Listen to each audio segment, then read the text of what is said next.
Hello, I'm Richard Seltzer. I'd like to share with you my favorite book, The Lizard of Oz, which I self-published 46 years ago. I'm going to read to you the new, improved, and expanded edition which I just finished writing and which is not in print. I'll make a separate video for each chapter.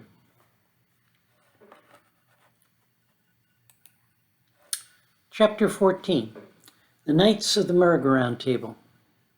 They spent the night there in the Easy One Fields. Achilles entertained them with tales of the Trojan rocking horse, and Miss Troy told about the beauty contest she'd won. They sounded sad, talking about the past. They sounded like they wished they could do the same things they had done before over and over again and be just as great at everything as the first time around. How could you be so cruel? Miss Osborne asked Mr. Minus. Mr. Sisyphus, Mrs. Tantrum, Achilles the Heel, and Miss Troy are all miserable, each in their own way. How could you do that to them? I didn't do anything to them. They condemn themselves. They don't learn. They keep making the same mistakes over and over again. They don't move on. But how could they move on? Asked Miss Osborne. How could they know what to do or where to go any more than we do? There are no signs to point the way. No signs? Of course there are signs. I am a sign. Minus is a sign. A very important sign. Without minus, there'd be no less. And without less, there'd be no lessons and no learning. Hey, just listen to that, said Joy. What? Asked Achilles. I don't hear anything but that infernal music. Joy, joy, joy. Nothing but joy. No, mister, this music is different, insisted Joy. Come on, everybody. I hear a merry-go-round. I'll race you there. Joy went running up a nearby hill. The kids chased after him. Miss Osborne, Miss Shelley, Mr. Newman, and Mr. Carroll rode in the VW with Cindy, who had to be very careful because she was carrying the fishbowl. From the top of the hill, off in the distance, they could see a carousel. Ah, that's the merry-go-round table, explained Mr. Carroll. We must be in Camelot. Hey, far out, man, said Mr. Newman. Just like in the book, The Knights of the Merry-Go-Round Table. The knights were riding on merry-go-round horses. Some were facing forward, others backward. They were playing chess with one another as they went around. Mr. Carroll introduced them. There's King Arthur and Sir Percival and Sir Galahad and Sir George and Sir Gawain and Sir Murray and Sir Prize and Sir Ridesalot and Sir Lancelot. Gosh, said Donnie, they're as crowded as we are. King Arthur asked, Who are these young knights who have come to grace our court? The knights of the little green VW, answered Mr. Carroll. St. George asked, Where are you going? Home, St. George, said Miss Osborne. Home, St. George, said the Redcoat Sergeant. To Oz and home, answered Miss Shelby. Do you know the way? Asked St. George. We were told by a frog, that we had passed away, answered Miss Osborne. Well, I sincerely hope you can find it again. I always thought there was only one true way.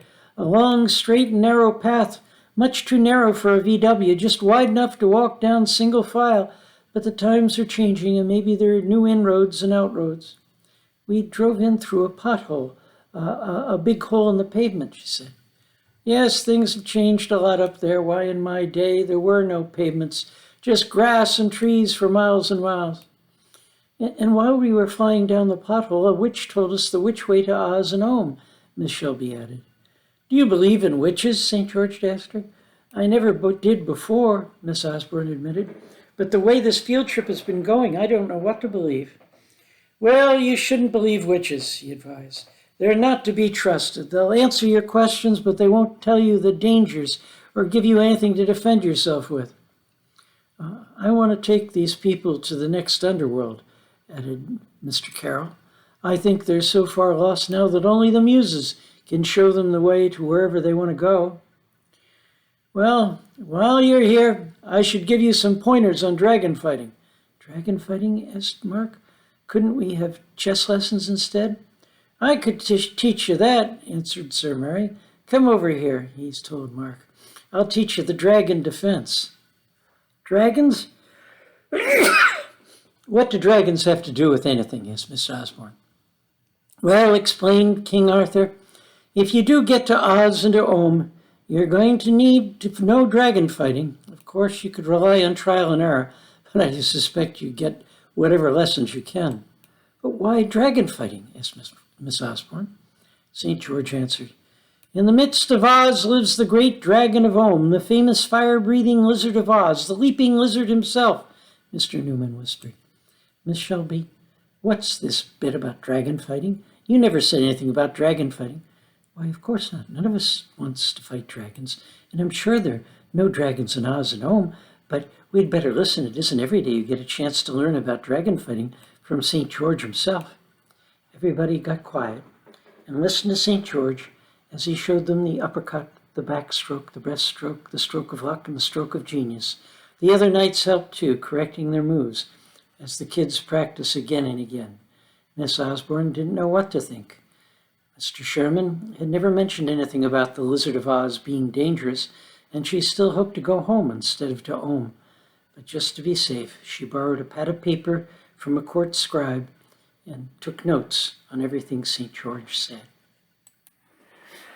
Now, I'd like to show you a picture from this chapter from the original edition. This is a picture by Christin Couture. This is one of the knights of the merry-go-round table. I hope you enjoyed this chapter. Please watch the rest of the story. I'm making a separate video for each of the 27 chapters. Feedback welcome. My name again is Richard Seltzer, as in Alka-Seltzer. My email is seltzer@seltzerbooks.com. All Things That Matter Press recently published 3 of my novels, Parallel Lives, Beyond the Fourth Door, and Nevermind. You can find those all at Amazon as paperbacks and as ebooks. They can be read in any order. They're independent stories with overlapping theme and styles. Each presents a different view of reality, a different way of trying to make sense of the mysteries of life.